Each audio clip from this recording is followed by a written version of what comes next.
talk to you about this very, very interesting topic, when to say yes to marriage and what to look for before you say yes to marriage. You know, when we talk about marriage, okay, we are not talking about this fairy tale that everybody has in their mind. There's a different level of responsibility. You know, when you are in a relationship with somebody, it's easy to be who you are not. It's easy for you to be somebody else. Why? Because you get to see each other maybe once a day, or rather 3 times a week, 4 times a week, but you don't get to live with each other 24/7, 24 hours each and every day, waking up to the very same person over and over again, being annoyed by the very same person's presence over and over again. Listen to me. Before you jump into conclusion to avoid confusion, you need to know what you're getting yourself into. You know, as I'm talking to you today, there are a lot of people who are asking me a lot about marriage, about relationships. Why?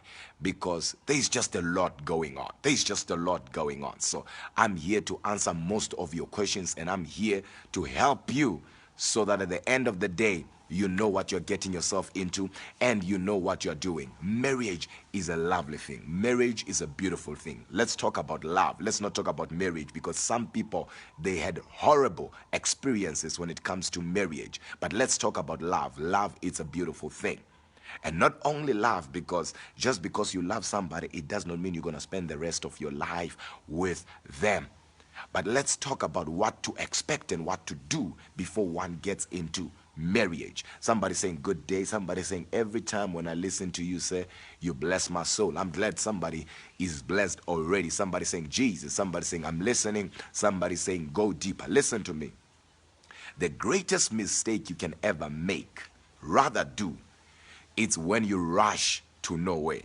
Rather get into marriage when you know yourself you are not ready. And I'm going to show you, and I'm going to tell you, and I'm going to show you, to say, look, this is when you are not ready, and this is when you are ready. But in the meantime, I want you to do me a favor, and I want you to do somebody a favor, and share this live broadcast right now. On Instagram, we're having a lot of people who are joining us. Patri is watching. Gallery is watching, saying, Mentor, I'm listening. The Lion, my goodness, the Lion, I love that name, saying, yes, Major. Level Hang, say, go deeper. Somebody saying, come on. Somebody saying, show us Mentor. Now, listen to this. A lot of people, they get into relationships, all right? Not because they are ready, but because they are under pressure. You know, sometimes you can be single for a long time, that you find yourself mingling in wrong places with the wrong people. And everybody that appears to be what you have been looking for, even if you don't see it in their actions, you see it in their, or you hear it through their words, you end up tapping into being part and parcel of their lives, not because you wanted to be in that particular relationship, but because you were so much under pressure. You are looking at your family, you are looking at your friends that you went to school with, you are looking at your siblings, you are looking at your community.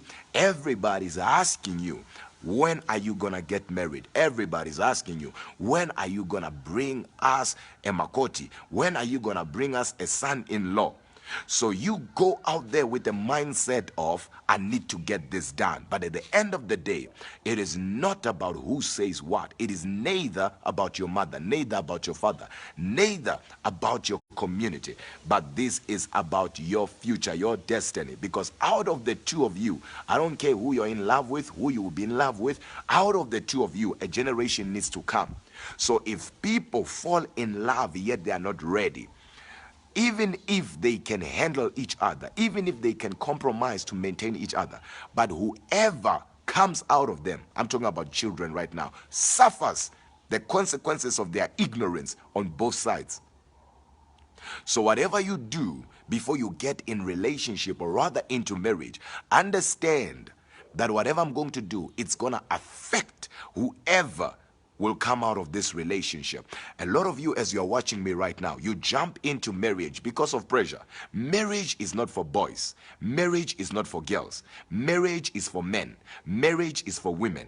When I talk about women, when I talk about men, I'm not talking about age. I'm talking about a level of maturity. You know, we have a lot of boys who are rushing into marriage. We have a lot of girls who are rushing into marriage. You know, you can be in a relationship. After all, nobody's holding and pointing a gun at you to say, if you don't get married by this time, they'll go shoot you dead.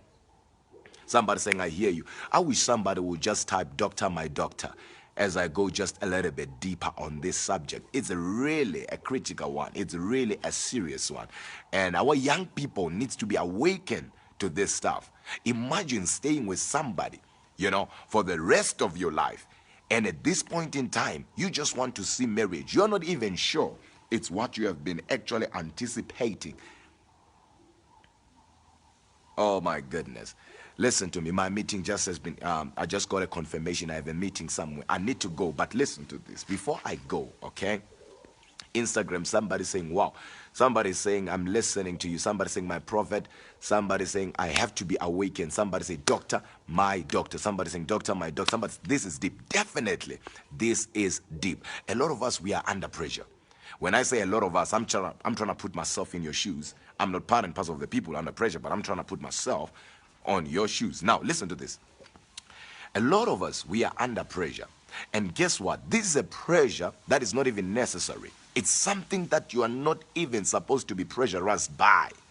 You are pressurized by somebody that you went to school with. Listen to me. One time I gave another practical example, and this will help a lot of you guys. And I was preaching in the church, and I gave a practical example.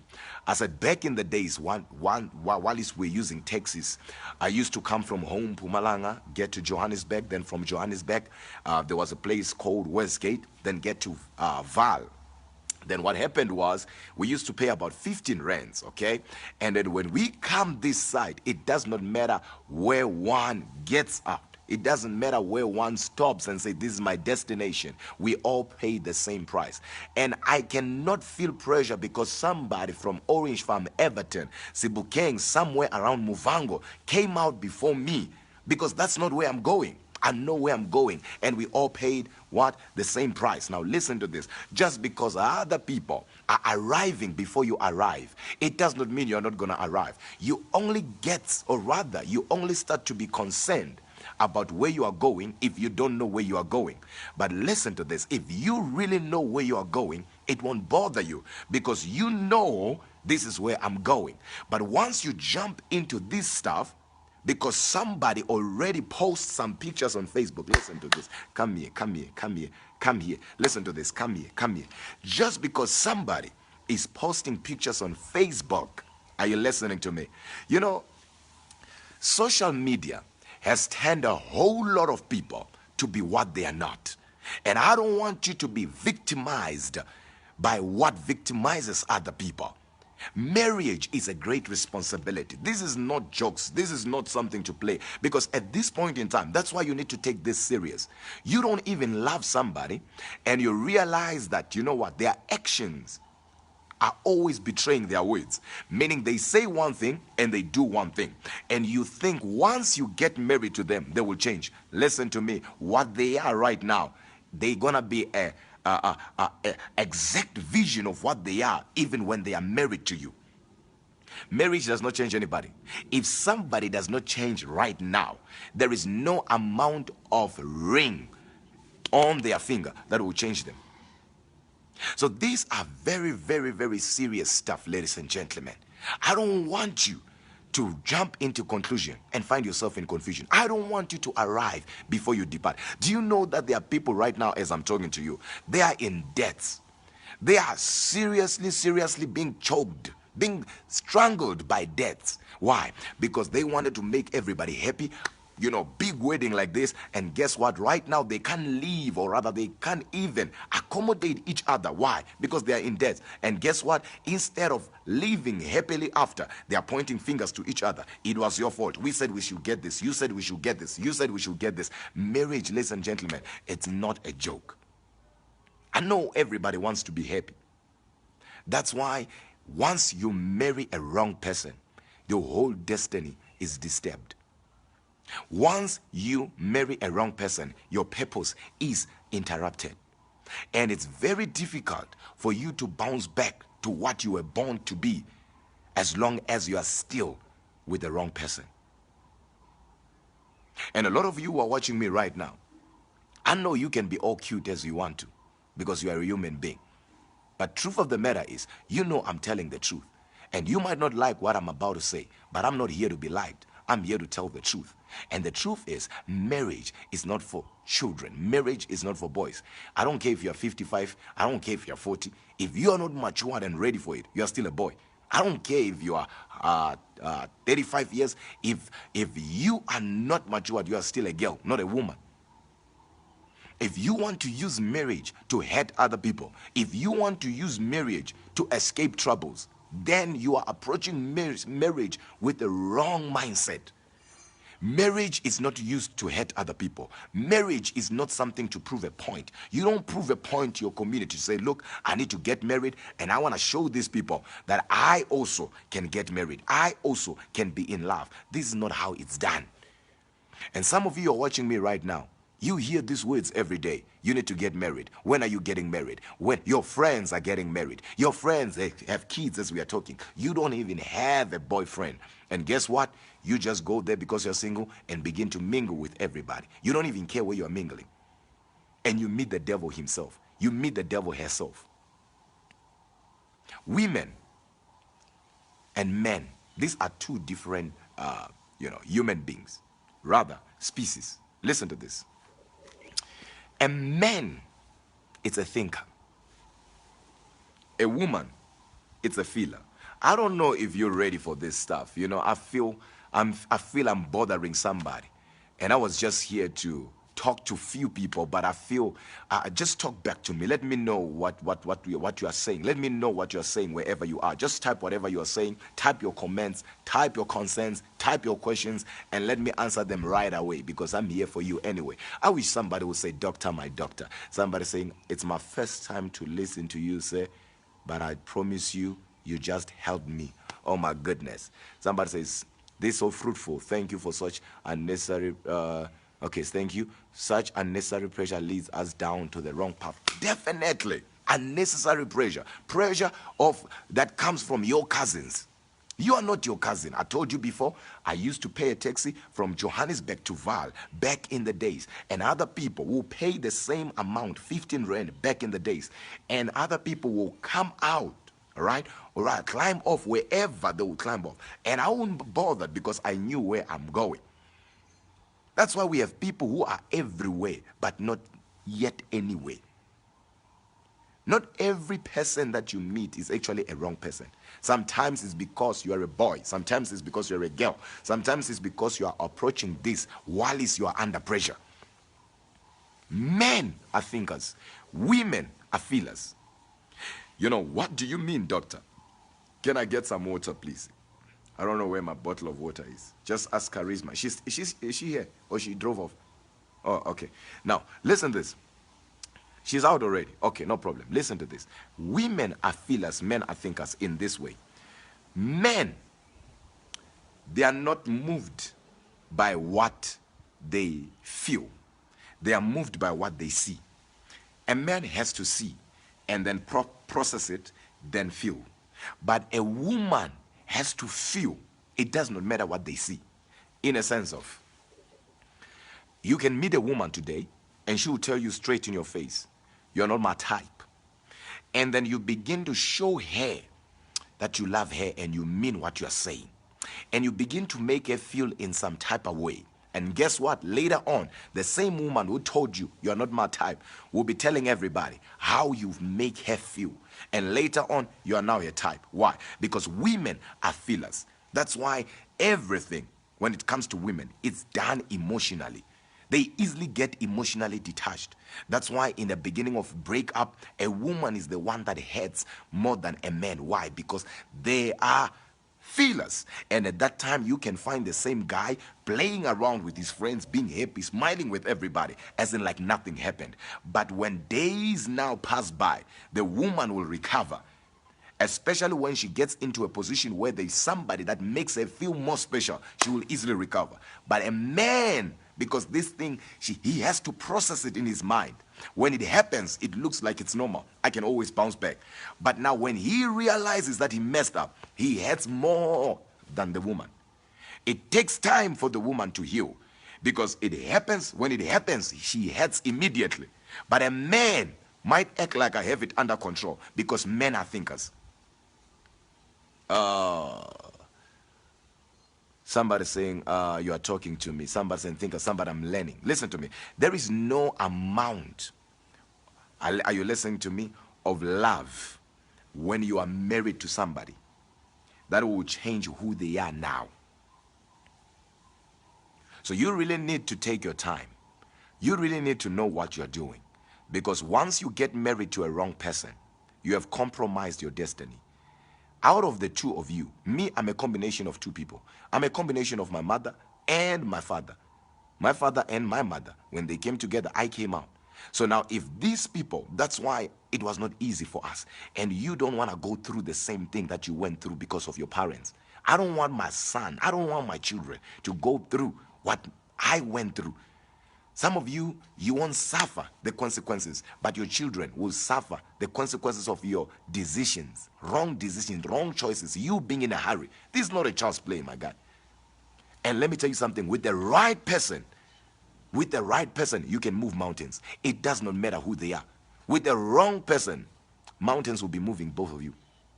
That's why when it comes to the issue of relationship, no jokes. That's why it's called relationship. Before we get to the ship, we need to relate. Is there something? Let me get a sip. I'll just read your comments in the meantime. When I say sip, I mean water. Yeah. You know, other people are really, critical thinkers watching right now. And let me just help you here. On Saturday, this coming Saturday, we are in Joburg for Johannesburg Encounter Night. So if you're in Johannesburg, make sure you meet us there 11 a.m. I don't know, the address is somewhere around Plaza, next to Vets, somewhere there, but I have it on my poster. Now, listen to this. This will blow your mind. I don't know if you're ready for this. This will blow your mind. I wish somebody would say, doctor, my doctor. Somebody saying it's not a child's play. Somebody saying this guy is too deep. These are facts. Facts have no feelings. You know it very well. These are facts. Somebody saying you hit my soul now. That's Lebohang saying you hit my soul right now. Somebody saying blow our minds, we are ready. I don't know if you're ready for this. If you're watching me on Facebook, share this. I'm about to sign out. I'm about to kiss you goodbye. But before I kiss you goodbye, what time is it now? I need to tell you about this. Now, some of us, we are old school. When I say old school, we come from that generation where we were not really taught by our, father figure, if you can call it like that. I didn't grow up, under my father's care. He was somewhere and my mom was somewhere with us.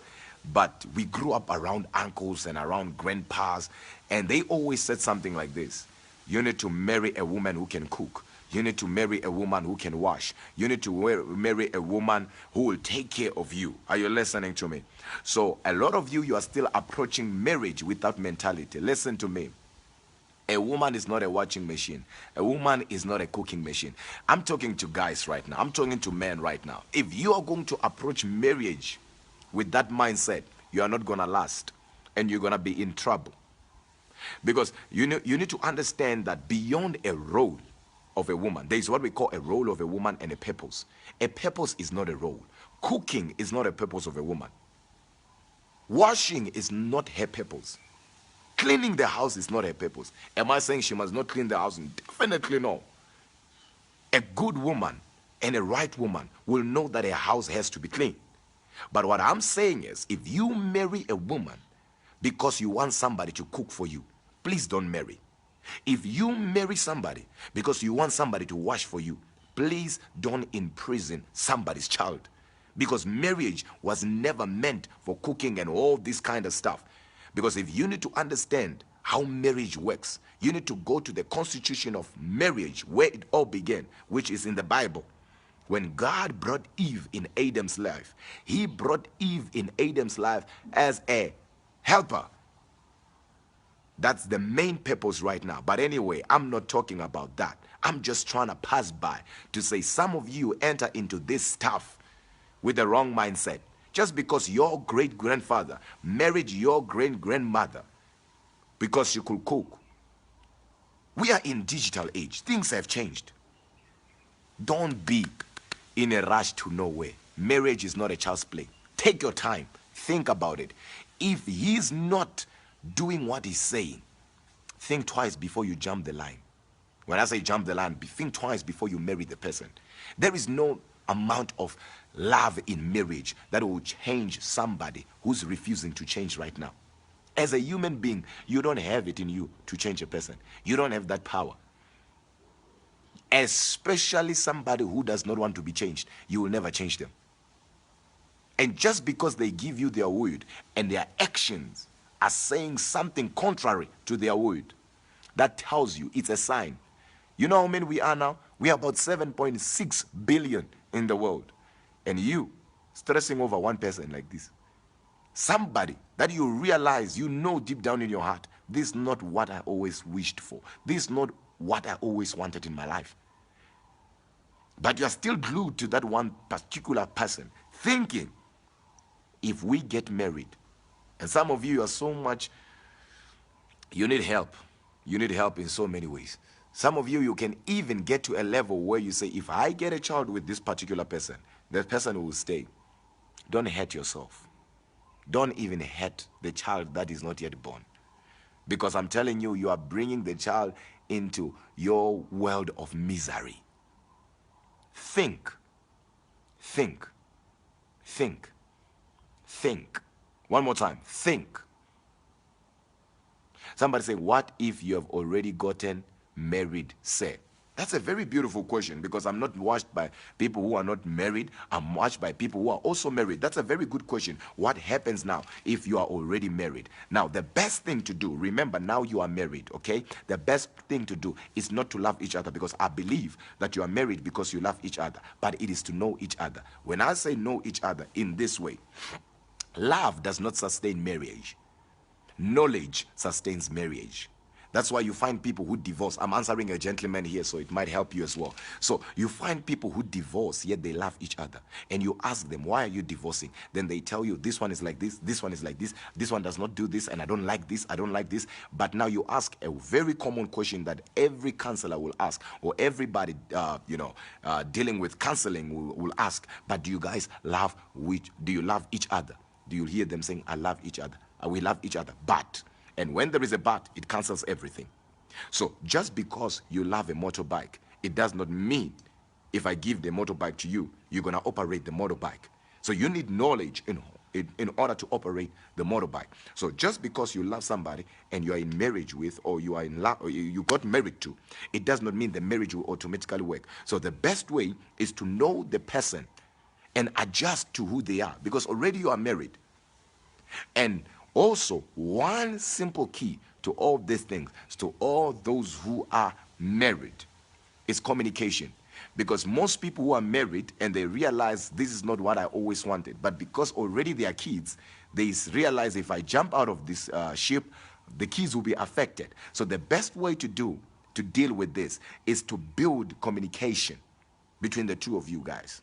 When I say communication, communication actually sustains what love cannot sustain. Anyway, I'm signing out. God bless you guys. I'm live tonight again. Once again, I'm live tonight, and I'm talking about what the devil is after. The devil is not after your car. The devil is not after anything, but the devil is after one thing. And find out what's that thing tonight. I'm live with my beautiful wife, 9 p.m. if you're in Africa, 9 p.m. Central African time, and it's gonna blow your mind. If you're watching me right now from Johannesburg or around Pretoria, Benoni, Captain Park, anywhere around those areas, surrounding areas of Johannesburg, make sure that this Saturday you don't miss this encounter that we are having with the people of Johannesburg. We were in Botswana, we were in Venda, and not so long We were in Botswana, and right now we are in Johannesburg. We are in Fochville next week, and the other week we are in Sasolburg, and the following week we are in Zambia. We are in Uganda. But if you are in Johannesburg, don't miss it for anything.